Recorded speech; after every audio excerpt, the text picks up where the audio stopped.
Welcome back, Cardboard Warriors. How's everybody out there doing today? I know it's been a while since I uploaded a video. Been a little busy and don't really have a whole lot of product to open. So we got some Modern Horizons 3 though. We got some play boxes. We can bust open here and see what we can get. I might have one more collector's box I can open, although the collector's box is sold out pretty quick at the store. We didn't get as many as we ordered. Allocations have been rough on everything lately. Assassin's Creed's coming up next week. That one also has been allocated really heavy. They didn't print a lot of it because I guess a lot of stores didn't do pre-orders on it. Very heavy. And, like, nobody's interested in it. Customers come into our store and they're like, are you taking pre-orders for Bloomborough yet? And we're like, there's still another set coming out. You know, there's Assassin's Creed. They're like, oh, I don't care about that one. What about Bloomborough? So, nobody seems to be really interested in Assassin's Creed at all. So, that's interesting. Very interesting. They are doing the Beyond Booster thing on it, which is a really terrible idea. You'd think they'd learn their lesson from before when they tried it. And it's not draftable, so I don't know what they expect us to do for events for the set. I mean, it's a brand new set. Everybody should be excited about it. Nobody's excited about it. And we can't really do any drafts or events or anything with 7-card booster packs. So, I don't know. We might try some, but I mean, it's going to take 6 packs, and I mean, they're expensive packs. Excuse me. Hiccuping. There's going to be, yeah, I mean, 7-card packs. We'd have to do 6 packs, and we're talking like a $30-something draft, which would be the same price as a Modern Horizon 3 draft. And people have been loving these drafts, even though the biggest complaint is that there's too many commander cards. So that really limits your card pool from which you can actually build a deck out of. It's supposed to be a modern set, not a commander set. We shouldn't have a million commanders in here. But anyway, let's break in here, see what we get. There are some really strong cards on this set. The cards have changed around a lot. What was popular at pre-release has shifted a lot now. Now we're actually playing with the cards, finding out what they do. Kenku, Buried Alive, good uncommon. So the values have changed around a lot, which is, you know, that happens with every set. We know it's going to happen. This one definitely, there's some big surprises there with the Nadu and the oh, what's your name? The Boros one. Oh, and this card, Uggin's Labyrinth. There we go. This was one that I did not pull a lot of, so it's nice to see one, especially if it's our first mythic in the box. Yeah, it's definitely Coliseum for some really good uncommons in here. So, there's also, of course, the Eldrazi Titans. We knew they were going to be big, and they are big. They're still doing good. The Flares are not doing as well as I thought they would be. They're actually not that expensive there. So most of them are like $5-10. Invocation, no misprints. Yeah, like $5 or $10 from the Flares, which, you know, we all thought they were going to be $20-30 like the other free spells, but these are not as free as the existing free spells, because you do have to actually have a creature into play to sacrifice. So that makes it a little more difficult. Psychic Frog, he's getting a lot of play. He's popular. He's a popular little guy. So there's that. Frog's doing good. Oh, that little Glimpse of the Impossible is doing good in the Ral Storm decks now. Those are a thing in Modern now. It's an interesting deck. Thinking about building a Ral deck, but probably not going Storm. Harbinger. I'm really thinking that the Storm mechanic is nice to have in there, but I'm thinking actually Prowess might be a little bit stronger, because he enables you to use a lot of those little bit larger 2-drop spells instead of the 1-drop spells that you would normally stack in an aggro deck. We got a Sowing Mega Spawn, worthless. I think it's worthless. I don't think nobody's asked for it at the store, so I don't even know what it's worth right now, because we haven't sold any, so we're not selling them. I never look at the price. So, oh, there's the Tameo. Cool art. Oma, the Queen of the Vesuva, and as a mythic in there for the commander set, and a Flare Cultivation, and an Emerald Medallion. That's a pretty decent pack. Not a ton of value, but good pack. A lot more than $10 worth of value, so that's good. Because these packs are a little pricey, about $10 a pack still, I think, for most places. Shrieking Drake, Party Thrasher. He does some things. He's got some abilities. He does a thing or two. All right, let me see. He's one I didn't even pay attention to at first, but now that I've kind of read him and some people are talking about him, I'm like, he's actually a pretty good card. He does some stuff. All right. God of Souls. Nobody wants that one. At least not yet. We'll see what happens. You never know what's going to happen down the road with these cards. Somebody could break it, and the next thing you know, it's all popular. Truce appropriation. But right now, not seeing a whole lot of big stuff out of this. We got the Labyrinth, and I thought we were going good right out of the gate, and then it's kind of died down. We've got the Flares, which the Flares are, hey, there we go. Start talking smack about the box, and there's another big card. The Yugen's Binding is still up there, still doing really good. A lot of people still after it.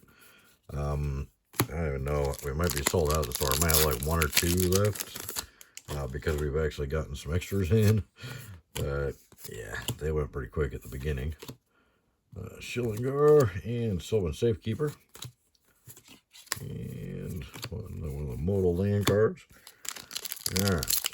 I don't know if we're about a third of the way through the box yet. I think we're close, but probably not there because all the packs get disheveled now because they took a card out of each pack, but they still put them in the same size box because, you know, that makes sense, doesn't it? Kozilek's Command. Oh, WotC.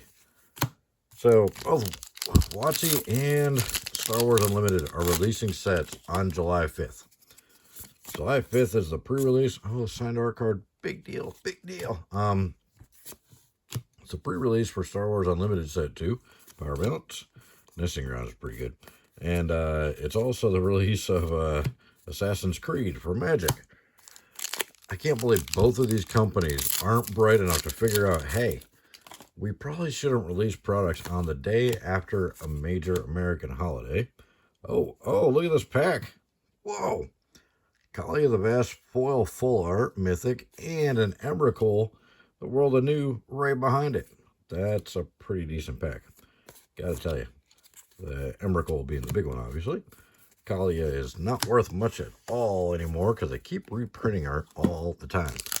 But Emrakul, he's doing good. So we're getting some good mythics out of the box. Not a lot of mythics, but we're getting some good ones. All right, not a misprint, unfortunately. Roshin got some good abilities for Commander. Not for Modern, because, you know, who cares about Modern in a Modern set? Anyways, I digress for now. Oh, I thought that was a modal. Hey, our first fetch land, Windswept Heath, finally. Crick, and that's about it. So, yeah, I don't know why these companies think it's a good idea to release products on July 5th. There's a good chance that Fanatic Runners, that one's seeing a lot of play. Retro Line Umbra, that's cool. You know, everybody parties and drinks and blows fingers off on July 4th. You know, they're going to have not even enough digits to shuffle the cards on July 5th. So, hey, the Blue Flare, the Flare Denial, probably going to be one of the more popular ones because everybody loves counter spells except for the people playing against them. So, yeah, I think it's a really poor judgment on these companies' behalf to release stuff on July 5th. I expect it from, like, the Japanese companies like Yu-Gi-Oh! Or Pokemon or something. Well, I guess Pokemon's not a Japanese company. Necrobloom, that one's popular. Pokemon not Pokemon, Yu-Gi-Oh! Or One Piece or something that's a Japanese-based company. It would make sense to me because they probably don't take into consideration American holidays.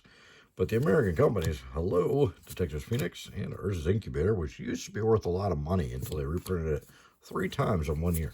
So at least that's what it seems like. So you would think the American companies would take into consideration, hey, this is a big American holiday. The other problem is that a lot of the stores, like us, are not even open for a few days for the holiday.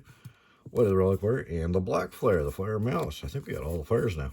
Nice. Any misfruit? No misfruit. All right. Priest Titanium, great little uncommon as well. So, UPS isn't even running on the 4th of July, so how are we supposed to get our product for pre-release? That is the question. And they're not even allowing the distributors to ship it early so we can make sure we have it. Arena of Glory. So we're going to be getting it at the last minute again. I'm not going to be able to have singles ready in time for the Assassin's Creed because we're not getting it early enough where I can open boxes and get the singles ready. Hey, look, a foil wooded foils. That's a nice little pull. And another White of the Reliquary. It's like we just got that in the last pack. Oh, we did? Oh, that's magic. What is their common in the uncommons? Goofy. Goofiness. All right, we're about 2/3 of the way through the box, give or take. Give or take 2 or 3 packs that aren't sized right for the box.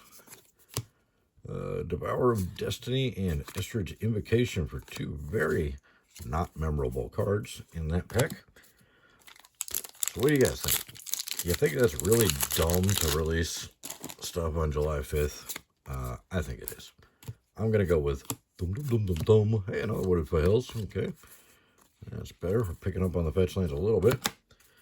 Yeah, I would not, if I owned a game company, release products on the day after a major holiday. Especially if I'm going to keep it to where the stores can't get the stuff early enough to actually do anything with it as it is. And then get it to where they're going to get shipped when they're not even going to be open because of the holidays. So, yeah. Really stupid. I mean, these companies, they don't even think anymore. They just start releasing stuff and like, hey, we're printing money. Let's just keep collecting the money. Let's not do it with any kind of common sense. Thief of Existence, Barbarian Ring, Snow-Covered Wastes. Some decent uncommons in that pack. Too bad about that rare. All right. Yeah. Wow. Oscillate Pride. When it's got a little hype behind it, but hasn't really reflected that in the price quite yet. It's up there, but it's not as high as most people think it should be. Reclamation. And we're moving along. All right, how many we got? 7 packs left. We got 3 fetch lands. We got 6 mythics. We really need to step both of those up if we want this to be a really good box. Pearl Ear. I mean, it's a pretty decent box already because we got the Emrakul, we got the Yuga's Labyrinth, we got the Yuga's Binding, and we got 3 fetch lands. So we're not doing terrible, but we'd like to see a little bit more. Oh, and I think we do. Dreamtide Whale and a Polluted Delta Retro Border. You don't see those too often in the play boxes. So that's a welcome welcome pack there. Welcome card. And I'm knocking over the commons. We knew it was going to happen. I always do it. Got to stay consistent. You know, consistency is important. If you knock over the common stack once, you just got to do it in every video after that. Just to stay consistent. Another Flare. Flare of Duplication. Duplicated.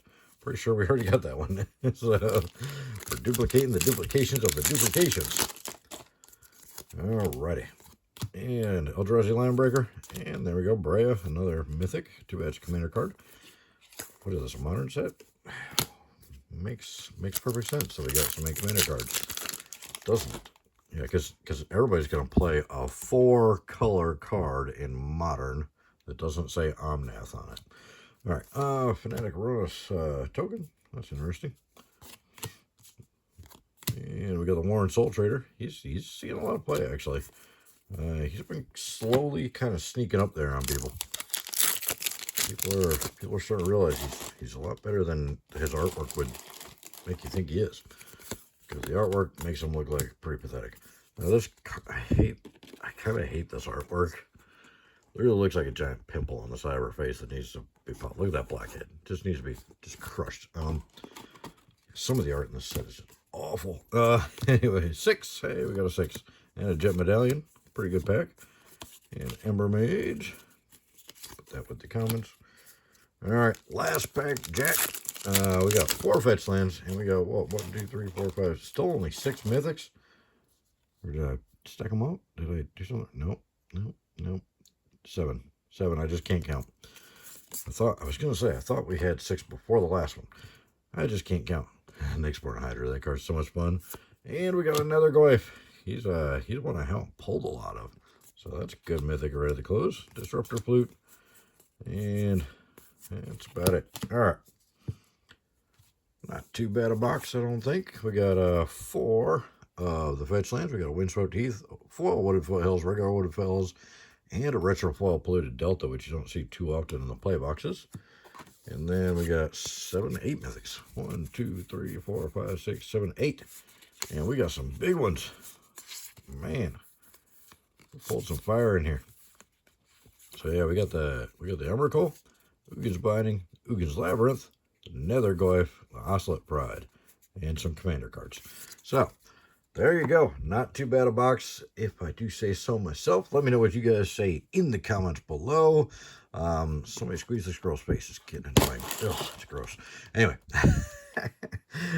don't forget to check out the description. Click some of those links to help out the channel. I truly appreciate it. Thank you guys so much for your time. Hopefully we'll see you in the next one. Bye.